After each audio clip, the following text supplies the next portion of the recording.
కళ్యాణ్ గారి కెరియర్ లో OG cinema is the best movie అబ్బా. అసలు ఏముందా అబ్బా, పవన్ కళ్యాణ్ గారి వాక్ ని, స్టైల్ ని, స్వాగ్ ని పర్ఫెక్ట్ గా వాడుకున్నాడు అబ్బా డైరెక్టర్.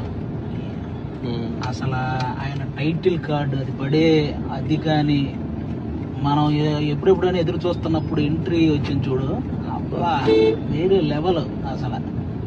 ఇంకా ఆ తర్వాత ఇంకా ఇంటర్వ్యూలు అయ్యా, ఇంకా అస్సలు ఇంకా అంతకు మించిన ఇంకా పవన్ కళ్యాణ్ గారిని అంతకు మించిన దాన్ని ఏమంటారు అబ్బా, వేరే లెవెల్ అబ్బా ఇంటర్వ్యూలు మాత్రం. అది మైండ్ లో నుంచి పోలా చూసిన తర్వాత.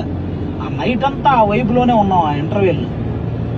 పోనీ అది అయిపోయిన తర్వాత వెంటనే పోలీస్ స్టేషన్, అయ్యో బాబా అది మనం చెప్పలేము, థియేటర్కి వెళ్ళి చూసేవాడికి ఉంటుంది ఆ ఫీల్. అది కానీ అసలు ఒకటి కాదబ్బా, పవన్ కళ్యాణ్ గారు కనపడ్డ ప్రతి సీను ఇలా కదా మేము చూడాలనుకుంది అనే ఫీలింగ్ అబ్బా. అసలు ఎంత ఎంజాయ్ చేశానంటే సినిమా, సింగిల్ థియేటర్లో చూసిన ఫీలింగ్ నాకు అసలు చాలా ఇయర్స్ అయింది ఇలాంటి ఎంజాయ్మెంట్ కోసం వెయిట్ చేసి. అబ్బా వేరే లెవెల్. ఇంకోసారి 2-3 టైమ్స్ మనం ఇంకా పడాలి, ఇంకో 2-3 సార్లు పడాలి.